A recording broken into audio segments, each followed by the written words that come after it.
Hi everyone, before I start this video, make sure that you're a part of my Discord server by joining the link in the description box below. And in this video, we'll be going over A-Level Accounting 2024, May-June Paper 1-1. This is Paper 1, which consists of 30 questions. Each of them will be of 1 mark and the total time limit for this paper is 1 hour. So in this video as well, we'll be attempting to complete this paper under 1 hour. Without any further delay, let's get started. For the first question, Jamie is setting up a business. There are 3 details which are important to Jamie. Jamie wants to have a salary for his work in managing the business. Jamie wants full ownership of the business. And Jamie wants to avoid the risk of losing personal assets. Which type of business should Jamie choose? The first option is sole trader. If he chooses sole trader, then he will not avoid the risk of losing personal assets because a sole trader will have to be an unlimited liability. So option A is incorrect. The second one is partnership. Again, partnership will also have the same risk. There will be unlimited liability due to which Jamie cannot avoid the risk of losing personal assets. So this is also incorrect. The third one is private limited company. If he establishes a private limited company, then he can definitely take a salary for his work. So first statement would be complied. The second one is Jamie wants full ownership of the business. So he can just establish a private limited company with just him as the shareholder. That is possible. So we can abide by the second statement as well. And the third one is that he wants to avoid the risk of losing personal assets. If he establishes a private limited company, it means that he will have limited liability. So that will definitely avoid the risk of losing personal assets. So we can also abide with the third statement, due to which option C is the correct answer. And for the fourth one, we have public limited company. So with public limited company, we cannot abide with the second statement because since Jamie wants full ownership, public limited company has to have more than one shareholder. So option D is incorrect. That is all for the first part. Let's move towards the second one. The owner of a business paid for business stationery using her personal funds. Which ledger account will be credited? So in this case, the owner is using her personal funds for business expenses. It means that the owner will be investing more of his personal property into the business. That will definitely increase capital, and any increases in capital will always be recorded on the credit side, which means that the capital account will be credited in this case. That is the correct answer. Let's move towards the third one. Why does the business charge depreciation? The first one is to able to replace an asset at the end of its useful life. So by charging depreciation, the business cannot be sure to replace an asset because depreciation is a non-cash expense, which means that we will not be accumulating cash in order to replace an asset at the end of its useful life. So statement 1 is incorrect. For the second one, to charge the cost of an asset to each period that benefits from its use. Second statement is correct because depreciation is basically the breakdown of the cost of the non-current asset over its useful life. Then the third one is to treat each asset according to the concept of consistency. So consistency is when we apply the same policy over the years. And in case of depreciation, we can either go with straight line method of depreciation or the reducing balance method of depreciation.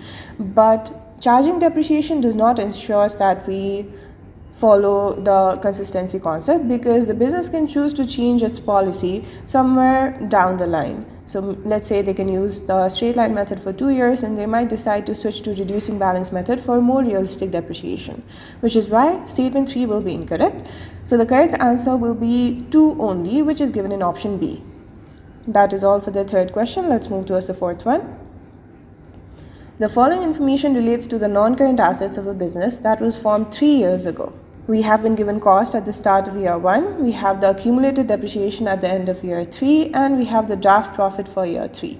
In calculating draft profit for year 3, depreciation has been consistently charged using the straight line method. Prior to finalizing the accounts, the business decided to change the method of depreciation for year 3 to reducing balance method at a rate of 25% per annum. What was the revised profit for year 3? So for our current draft profit, the depreciation that has been included is the depreciation using straight line method. And we know that under straight line method, the depreciation for each year will be the same. So since we have the accumulated depreciation at the end of year 3, it's going to be same for the 3 years. So we can just divide the 6,000 into 3 years in order to get the depreciation charge per year under straight line method. So that will be 6,000 divided by 3, which is 2,000. That is the depreciation per year using the straight line method.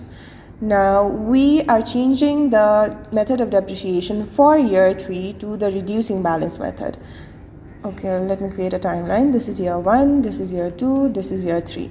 So for the first year, the depreciation charge is 2000. For the second year as well, depreciation charge is 2000. For the third year, using the straight line method, the depreciation was 2000. But now we also need to calculate the depreciation using the reducing balance method. Okay, under reducing balance method, the formula is net book value times rate, and in order to calculate net book value, we just need to subtract the accumulated depreciation from the cost. So let's calculate the depreciation under reducing balance method. We can start with our cost of 10,000.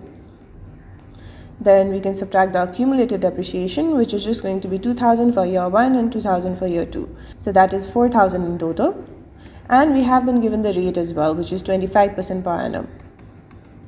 This results in the value of 1,500. Now we need to calculate the revised profit. So we can start with the draft profit for the year of 18,000. Then we need to remove the previous depreciation. And remember that depreciation was initially subtracted in order to get this draft profit. So now in order to reverse it, we just need to add the incorrect depreciation and subtract the correct depreciation using our reducing balance method. So this gives the revised profit for the year to have the value of 18,500. That's the answer we're looking for, which is given in option C. That is all for the fourth part. Let's move towards the fifth one. Why does a business maintain a sales ledger control account? Option A is to ensure that the statements are sent out promptly to customers. This is incorrect because in order to send out the statements to customers, we can just refer to the individual customer's account rather than the sales ledger control account. The second one is to record the total of discounts received. We do not figure out the total of the discounts received in a sales ledger control account. That can be referred to from our cash book. So this is incorrect as well. The third one is to reduce the risk of irrecoverable debts. We cannot reduce the risk of irrecoverable debts by just maintaining a sales ledger control account. We need to have a better credit control in order to do so. So option C is also incorrect, which leaves us with option D. So that is sure to be correct. Let us look at the option to verify the arithmetical accuracy of entries in the sales ledger. Because sales ledger control account and sales ledger are prepared by two different members of staffs, which will verify the arithmetical accuracy. That is all for the fifth question. Let's move towards the sixth one. Ika is worried that her bookkeeper may have been forgetting to record credit notes received. So credit notes received will refer to the purchases returns. Because credit notes will be issued by the business that sold goods and received the goods back, right?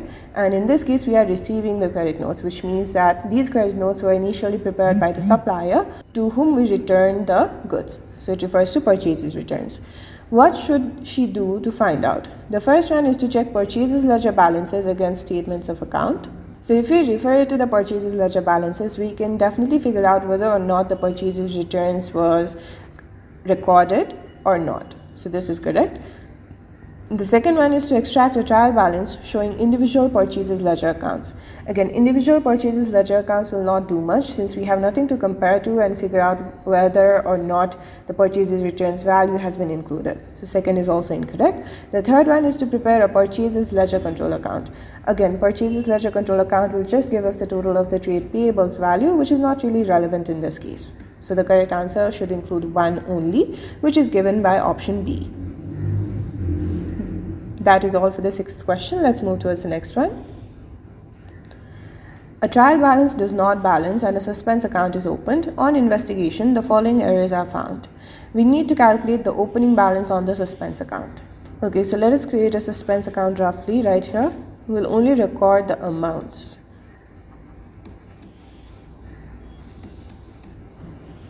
The first error is that the debit balance of 450 on the carriage outwards account had been brought down as 540. Carriage outwards is an expense. So within our trial balance, this should go on the debit side. And instead of recording 450, we recorded 540. So debit side has been overstated. So that's 540 minus 450, which results in 90. So now in order to balance this overstatement on the debit side within the trial balance, we would have recorded 90 on the credit side, right? It means that within the suspense account, it will go on the opposite side. So it'll go on the debit side here. The second one is purchases returns journal has been overcast by 100. So these are purchases returns we're talking about, which will be an income. It will be recorded on the credit side within our trial balance, and this was overcast, which means that we now need to record the overcast amount on the opposite side. So within trial balance, this overcast of 100 would go on the debit side. Within suspense account, this will go on the credit side. The third one is a check for 50 received from Alan Green has been posted to the credit account of Brian Green. So this is error of commission, which will not really affect the suspense account as well as the trial balance. So we can just ignore this for now because there is no error of amounts. There is only the error of the heading of the accounts, and this is on the correct side because we just posted Alan Green's account under the heading of Brian Green's account. The fourth one is rent received of 350 has been posted to the debit of rent paid account. So income has been treated as an expense. Actually, this 350 should have been recorded on the credit side, but we recorded it on the debit side. Now, in order to correct it, we need to record the same amount twice, so that once it gets cancelled out with the error, and another time it can reflect the correct amount on the correct side. So the total entry should be 700 on the credit side of the trial balance. So it just means that it will go on the debit side within the suspense account. Now, clearly on the suspense account, debit side is heavier, so our opening balance will be on the credit side. Let us calculate the total on the debit side first. That will be 90 plus 700, which results in 790. And for the opening balance, that will be 790 minus 100, which results in 690. So the answer we're looking for in this case will be 690 on the credit side, which is given by option A. That is all for the 7th question. Let's move towards the 8th one. The table shows extracts from a business's bank reconciliation. We have the balance per cash book at 31st December, balance per bank statement at 31st December, bank charges per bank statement not entered in cash book, outstanding checks not presented at year end. Now we need to calculate the bank balance to be shown in the financial statements. We only need to calculate the bank balance to be shown in the financial statements. So we can just calculate the corrected cash book. Okay, so balance per cash book at 31st December is 2075 debit, which means that this is a positive amount. So we have 2075 on the debit side as our opening balance. Then bank charges per bank statement not entered in the cash book. So this is an expense, right? And within cash book, all of our incomes are recorded on the debit side and all of the expenses are recorded on the credit side. So this expense of 150 should be recorded on the credit side right here. Now we can get the closing balance, which is the bank balance to be shown in our financial statements. So the total on the debit side is 2075. The total on the credit side will be 2075 as well. Now for the closing balance, it will be 2075 minus 150, which results in 1925. This is the answer we're looking for, which is given by option B. Again, we can also use our bank reconciliation statement in order to get this value, because we have been given the balance per bank statement right here, which is 2250 credit, which is also positive. So we can just start with our balance as per bank statement 2250. Then we have our outstanding checks not presented at year end. So these are the expenses, right? So expenses should be subtracted here, and this will give us the correct bank balance to be shown in the financial statements, which is 2250 minus 325, which again results in 1925. That is all for the 8th question. Let's move towards the next one. The total of trade payables balances in Conrad's purchases ledger was 57,400. The following errors were then discovered. We need to calculate the correct total of trade payables balances. Alright, we have been given the discount allowed overcast in cash book. And currently we're starting with the balance in the purchases ledger. Okay, the first thing you need to remember is purchases ledger will be prepared using the suppliers account as the basis, not the book of prime entry. And the first one is the discount allowed overcast in cash book, which is the book of prime entry. It has no relevance to our purchases ledger, so we can just ignore this. The second one is returns outwards omitted in a supplier's account. So this is an error within the supplier's account, which will definitely affect our purchases ledger. So we need to correct it here. And this is the returns outwards, which is basically purchases returns. If there is purchases returns, our trade payables will be decreasing. So we just need to subtract this amount of 350 as part of the returns outwards or purchases returns. Then we have payments to trade payables undercast in cash book. Again, this is a book of prime entry which has no relevance to the purchases ledger. We can just ignore it. The fourth one is purchases journal overcast. Purchases journal is also a book of prime entry, so it has no effect within our purchases ledger. We can ignore that as well. So the correct total of trade payables balances will just be 57,400 minus 350, which results in 57,050. This is the answer we're looking for, which is given in option D. That is all for the 9th question. Let's move towards the next one. Which statement is not correct? The first one is control accounts reveal whether there are errors in sales and purchases ledgers. That is true because the balance on our control account should be equal to the total provided by the sales and purchases ledgers, because these two are prepared by two different members of staff, which will reduce the chances of fraud. But both of these will provide the total of our trade receivables and trade payables, which means that if the total from the ledgers are not equal to the balances on our sales ledger control account, it will definitely reveal some sort of errors. So A is correct. B, we have credit balances in a sales ledger are trade receivables. This is not true because the debit balances in a sales ledger are the trade receivables, and if you remember the format for our control account, or specifically the sales ledger control account correctly, we record all of our credit sales on the debit side. So debit balances will reflect the trade receivables value. So this is the incorrect one, which means that this is the answer we're looking for. Let's take a look at the remaining options as well. Debit balances in a purchases ledger are current assets. This is incorrect because purchases ledger will give us the trade payables value, which is not current asset, it is a current liability. Don't get confused, in this case we're talking about the debit balance. If you remember the format of the purchases ledger control account correctly, we record all of our credit payables on the credit side. It means that all of the credit side would have reflected the trade payables value, which is a current liability, but we're talking about the debit balances. On the debit balances, we record all of those aspects that will reduce the trade payables, which can be classified as current assets. So C is correct. The fourth one is a sales ledger control account includes irrecoverable debts. This is also correct because we do include irrecoverable debts on the credit side of our sales ledger control account. That is all for the 10th question. Let's move towards the next one. A business maintains an allowance for irrecoverable debts of 5% of trade receivables. At the end of the current financial year, trade receivables totaled 8,000, which was 20% less than the year before. How will the profit for the current financial year be affected by the change in the allowance for irrecoverable debts?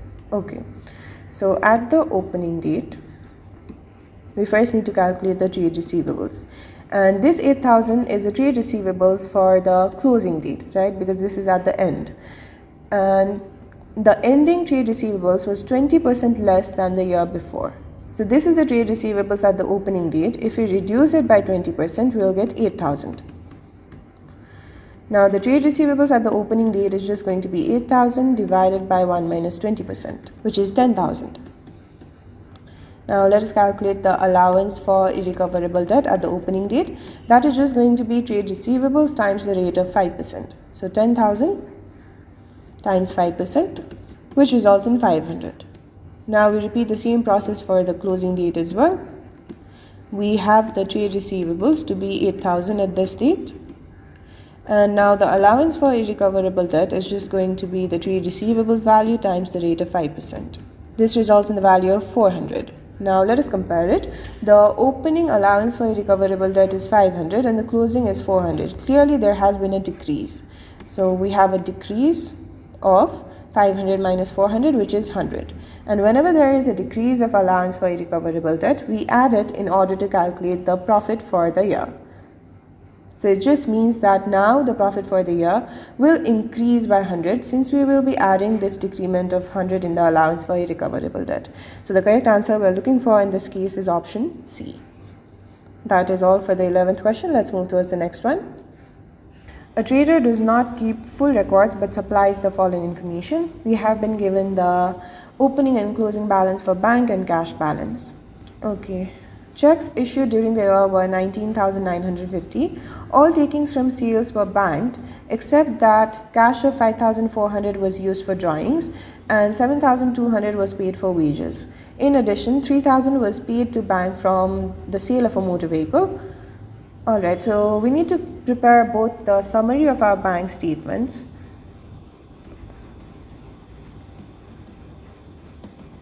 So within the bank statements, we will record all of the receipts on the debit side and all of the payments on the credit side. Let's start with the opening balance of 4,240. And checks issued during the year were 19,950. These are the payments which will go on the credit side. Then all takings from sales were banked. So we will receive the sales banked right here. Except that cash of 5,400. So this involves cash. We need to prepare the cash account as well. And for our cash account, all of the income will be recorded on the debit side and expenses will be recorded on the credit side. Let's start with the opening balance of 264. Then we have the total sales right here.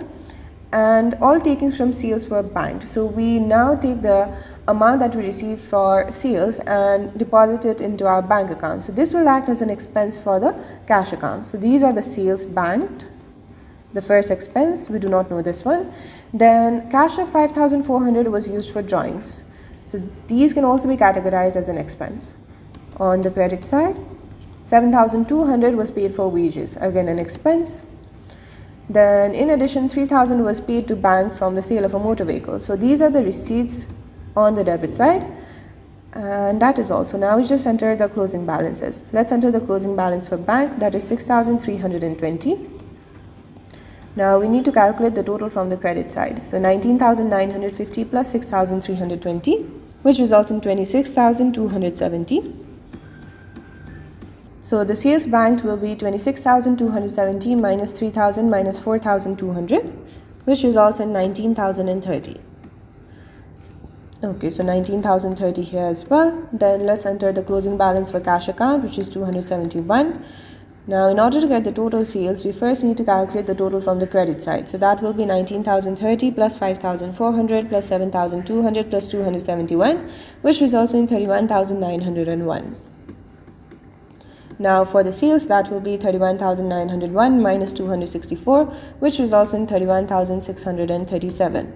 This is the answer we're looking for, which is given by option C. That is all for the 12th question. Let's move towards the next one. Which statements are true of drawings? The first one is they are a reduction in the owner's investment. That is true because we always subtract drawings from our capital. The second one is they have to be less than the profit for the year. There is no criteria stating that drawings will have to be less than profit for the year. So this is incorrect.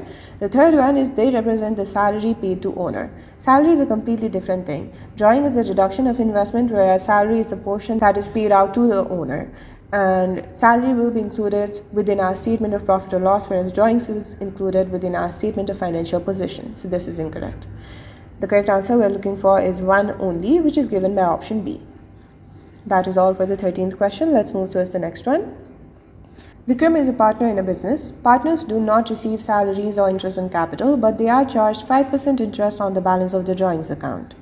Vikram made drawings of 40,000 during the year and his share of profits was 47,500. Let us first calculate the interest on drawings.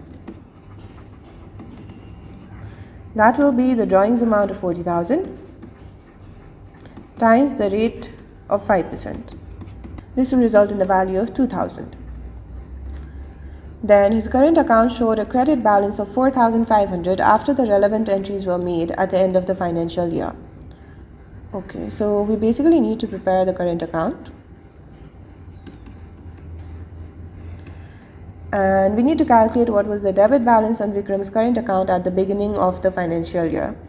Okay, in this case, we have been given the credit balance of 4,500 after the relevant entries were made at the end of the financial year. So this just means that this is the opening balance brought down. So this is the balance BD for next period, which was on the credit side. So it means that balance CD will be on the debit side in this case. Okay, and we need to calculate the debit opening balance. So opening balance is right here, we do not know that. Then we have drawings of 40,000, which will always be recorded on the debit side within the current account. We have interest on drawings of 2,000, which again goes on the debit side itself. Then we have the share of profits, which will always be recorded on the credit side within the current account. and we have the closing balance. We've already figured out that this will actually go as a balance CD on the debit side and balance BD on the credit side. So we have 4,500 right here. Now the total on the credit side is 47,500, and the opening balance will be 47,500 minus 40,000 minus 2,000 minus 4,500, which results in 1,000. This is the answer we are looking for, which is given by option A. That is all for the 14th question. Let's move towards the next one. A partnership operates without having a partnership agreement. Which rules will apply to the partnership? The first one is that partners will be entitled to interest on any loans made to the business at a rate of 10% per annum. This is incorrect. Whenever we have no partnership agreement, the partners will be entitled to interest on any loans made to the business at a rate of 5%, not 10%. Then partners will be entitled to interest on the capital at a rate of 5% per annum. This is also incorrect because in the absence of any partnership agreement, partners will not be entitled to any interest on their capital. The third one is partners will not be charged interest on the drawings. This is correct. And the fourth one is that partners will not be entitled to a salary. This is also correct. So the correct answer we're looking for should include 3 and 4, which is given by option D.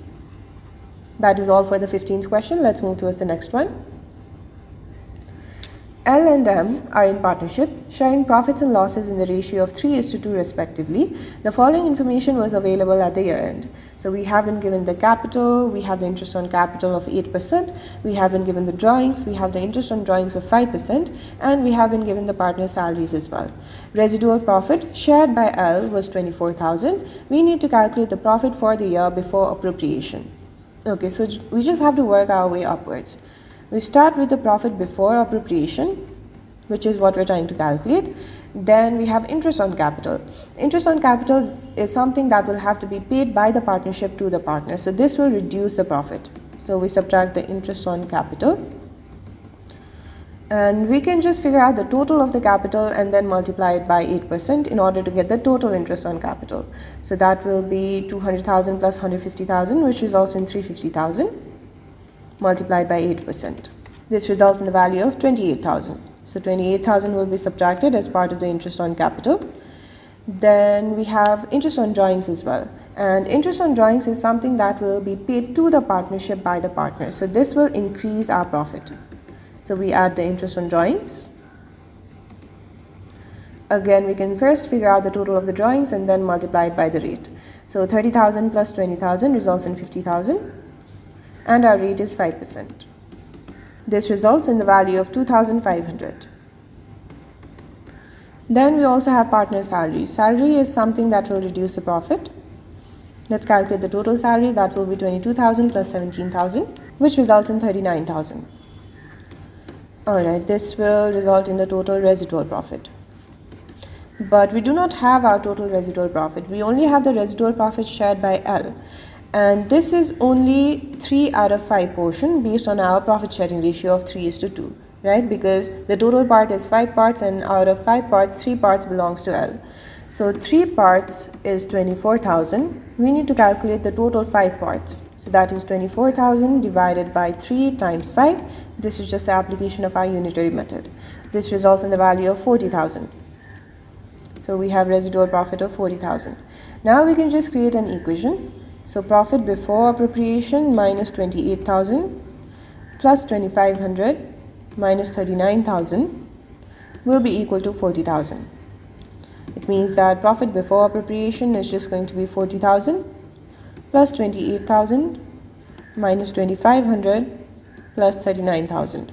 This results in the value of 104,500 and it is given by option C. That is all for the 16th question. Let's move towards the next one. Which statements about debenture interest are correct? Interest percentage rate will always be higher than dividend per share. This is incorrect because dividend are discretionary. We do not know. Sometimes it can be higher than the debenture interest. Sometimes it can be lower than the debenture interest.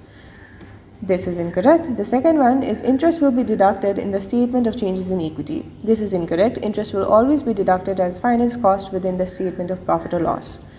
Then interest will be paid before ordinary shareholder dividends. This is true because it is subtracted before we figure out profit for the year, whereas dividend is subtracted within our statement of changes in equity after we mention profit for the year.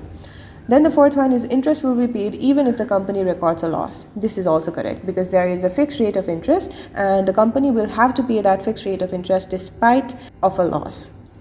So the correct answer should include 3 and 4, which is given by option D.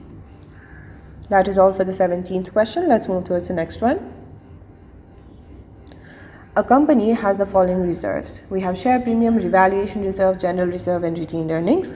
The directors wish to make a bonus issue of ordinary shares $1 each. What is the maximum number of bonus shares which the company could possibly issue? So we can provide for the bonus share using our share premium and the retained earnings, right? And always remember that general reserve is also created by transferring the value from retained earnings. It means that general reserve can also be used in order to make a bonus issue. And since this is of $1 each, the required answer or the maximum number of bonus shares is just going to be the total of 60,000 plus 10,000 plus 21,500, which results in the value of 91,500. And this is given by option B. That is all for the 18th question. Let's move towards the next one. A business provided the information shown for a period. We have the sales revenue, purchases, and inventory at the end of the period. The rate of inventory turnover for the period was 12 times and the business attained a gross profit margin of 40%. The business also made some purchases returns and incurred an amount for carriage inwards. We need to calculate the value of inventory at the beginning of the period. So remember that rate of inventory turnover is given in times. So the formula is just going to be cost of sales by average inventory. Cost of sales by average inventory will be equal to 12. In this case, we only have the closing inventory right here, and average inventory is closing inventory plus opening inventory divided by 2, right? We do not have the cost of sales, but we do have a gross profit margin of 40%. So this just means that out of the total sales revenue, 40% is the gross profit and the remaining 60% is our cost of sales. So the cost of sales is just going to be 60% of the sales revenue, which is 1,500,000. This results in the value of 900,000. Okay, so that is our cost of sales. 900,000 divided by average inventory will be equal to 12. So average inventory is just going to be 900,000 by 12. This results in 75,000. Now we can just input this value into this equation. So we have 75,000, that will be equal to the closing inventory of 50,000. We're trying to calculate the opening inventory divided by 2. So let's just solve this. This will be 75,000 times 2 will be equal to 50,000 plus opening inventory. This means that the opening inventory will be equal to 75,000 times 2 minus 50,000. This results in the value of 100,000. This is the answer we're looking for, which is given by option A. That is all for the 19th question. Let's move towards the next one. When comparing with the previous year, a trader finds that his gross profit margin has increased and his trade receivables turnover has decreased. Which statement could explain this? Okay, so gross profit margin is just the gross profit divided by the total sales times 100.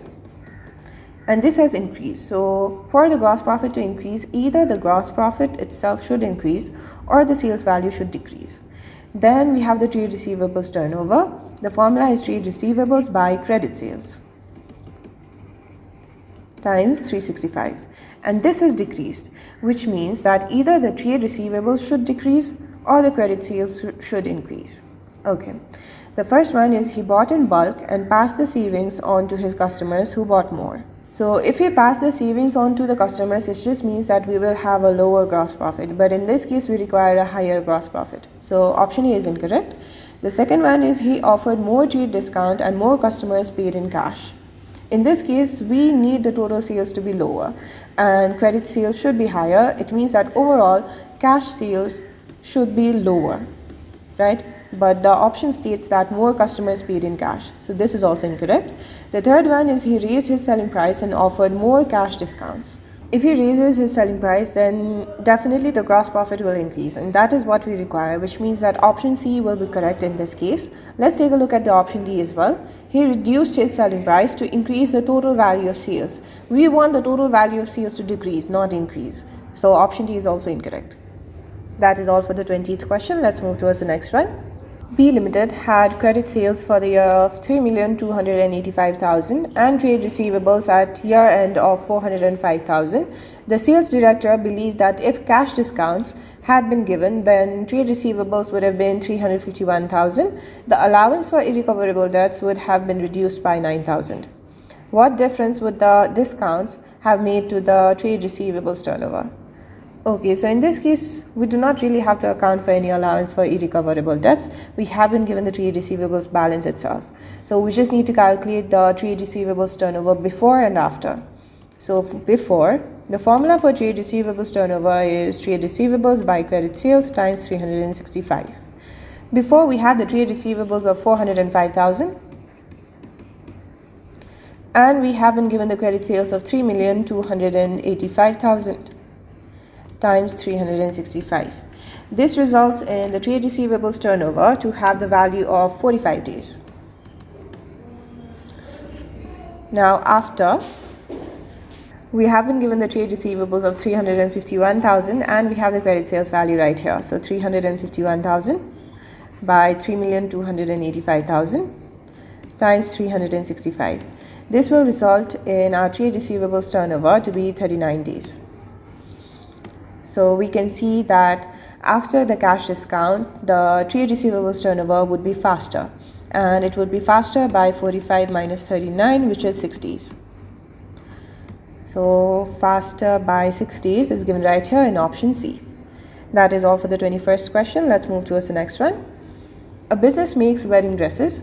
Each machinist is paid 30 a day and each supervisor 40 a day. Each supervisor can work up to 10 machinists and each machinist can produce 1 wedding dress a day.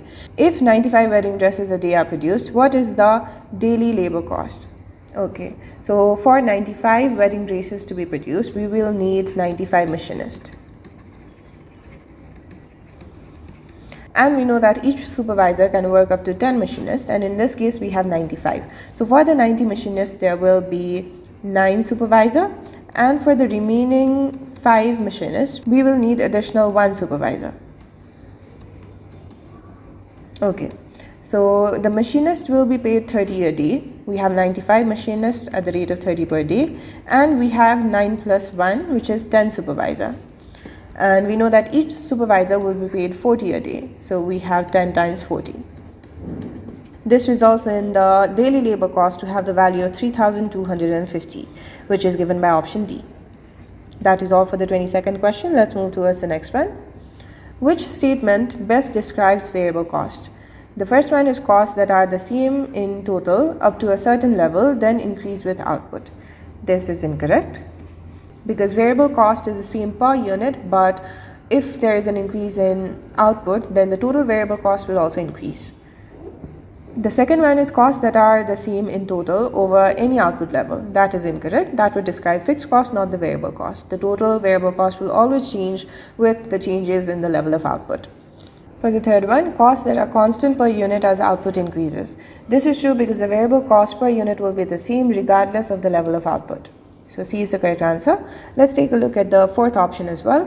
Costs that increase per unit as output increases. This is incorrect. That is all for the 23rd question. Let's move towards the next one. P Limited makes wooden chairs at a unit cost of 70 each. It has received an order to produce a batch of 1,000 wooden chairs with padded seats. This requires 6,000 of additional materials, an extra 500 labor hours at 15 per hour, and a 2,000 increase in overheads. We need to calculate the cost of the batch. Okay, we know that each batch will have 1,000 units, and we have the cost per unit of 70. So 1,000 times 70.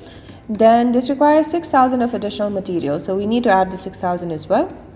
Then an extra 500 labor hours at 15 per hour, so 500 times 15. And a 2,000 increase in overhead, so plus 2,000 as well. This results in the total cost of the batch to be 85,500. That's the answer we're looking for, which is given by option D. That is all for the 24th question. Let's move towards the next one. Why would overheads be overabsorbed? So overheads will be overabsorbed whenever the budgeted overheads is greater than the actual overheads. In this case, the budgeted overheads will refer to the overheads absorbed, because this budgeted overheads will have to be in line with the actual hours, and the actual overheads will reflect the overheads incurred. So we're looking for the option where it states that the overhead absorbed is higher than the overheads incurred. So that is given by option C. We have overheads incurred is less than overheads absorbed, which is the same thing as this. So option C is the correct answer. That's all for the 25th question. Let's move towards the next one. A company makes one product with a selling price of 384 per unit. The costs are as follows. Direct materials will be 4 kilos at 8 per kilo. So the per unit direct material will be 4 times 8, which results in the value of 32. For direct labor, 8 hours will be required per unit and the rate per hour is 12. So the rate per unit will be 8 times 12, which results in 96. Then we have the selling and distribution cost, and the markup is 50%. What is the factory overhead absorption rate per labor hour? So in this case, we do not know the factory overhead per unit at all. So that's the first thing we need to calculate. So 32 plus 96 plus 40 plus the factory overhead will be equal to the total cost, right? And we have the selling price as well as a markup. If we have a markup, in order to get the selling price, we just multiply cost by 1 plus the rate of markup, which in this case is 50%. And we have a selling price of 384. Let's calculate the total cost here. So the cost in this case is just going to be 384 divided by 1 plus 50%, 256. So it just means that 32 plus 96 plus 40 plus the factory overheads will be equal to 256, which means that the factory overhead for this product is just going to be 256 minus 32 minus 96 minus 40, which results in the value of 88. But we need to calculate the factory overhead absorption rate per labor hour. So we now need to divide this by the labor hour, which is 8 hours. This results in the factory overhead absorption rate per labor hour to have the value of 11. That is the answer we're looking for, which is given by option C. That is all for the 26th question. Let's move towards the next one. Which statements about marginal costing are correct? The first one is that it enables a business to make the best use of its resources when there is a limiting factor. This is true because under marginal costing, we can just figure out the contribution per unit divided by the limited factor so that we can rank our product in order to get the optimum profit. The second one is it ensures that the decisions taken are based upon the total cost of producing a product. This is not true because under marginal costing, we take decision based on the contribution, not the total cost. The third one is it takes into account apportionment of service cost to production cost centers. That is what we do under absorption costing, not marginal costing. And the fourth one is it usually leads to a lower inventory valuation than absorption costing. This is true because under marginal costing, we do not value inventory at the overheads as well. We only include the variable cost, not the fixed cost. So the correct answer should include 1 and 4, which is given by option A. That is all for the 27th question. Let's move towards the next one. A company makes and sells a single type of product. The budgeted information for 6,000 units is as follows. We have been given the variable manufacturing cost, variable selling expenses, fixed manufacturing overheads, and fixed administrative overheads. Unit selling price is 40. How many units must the company produce and sell to achieve a target profit of 45,000? Okay, so the fixed overheads will not change, they will remain constant, but for the variable ones, we need to calculate the variable cost per unit. So let us just add these two variable costs. That will be 90,000 plus 6,000, which results in 96,000. Now we can divide it by the number of units of 6,000 so that we get the variable cost per unit. This results in the value of 16. Okay, now we have a target profit of 45,000.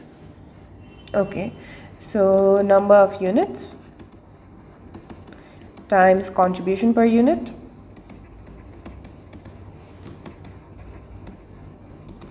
minus fixed costs will be equal to profit, right? So in this case, we're trying to calculate the number of units. The contribution per unit will be the selling price of 40 minus the variable cost of 16, which is 24. Then we have a fixed cost of 54,000 plus 21,000, which results in 75,000. And we want the profit of 45,000 in this case. All right. Now the number of units is just going to be 45,000 plus 75,000 divided by 24, which results in 5,000. This is the answer we're looking for, which is given by option D. That is all for the 28th question. Let's move towards the next one. The diagram shows a break-even chart. Okay. What does the line XY represent? So this point is a break-even point, right? And in this case, we're talking in reference to our y-axis, which is in dollar. Since we're talking about the excess of break-even point to our total revenue, this is just the margin of safety, but in revenue. That is the answer we're looking for, which is given by option B. That is all for the 29th question. Let's move towards the next one. What is not an assumption in cost volume profit analysis? The first one is that the unit fixed cost is constant. This is incorrect. We do not assume that the unit fixed cost is constant. We assume that the total fixed cost is constant. So A is the answer we're looking for. Let's take a look at the remaining options as well. The unit selling price is constant. This is true. Unit variable cost is constant. This is true as well. And the units produced are all sold. This is also true. That is all for the 30th question as well as this entire paper. If you found this video useful, make sure that you like the video and leave a comment below. And make sure you're subscribed to the channel and hit the bell icon so that you do not miss any of these videos in the future. Thank you.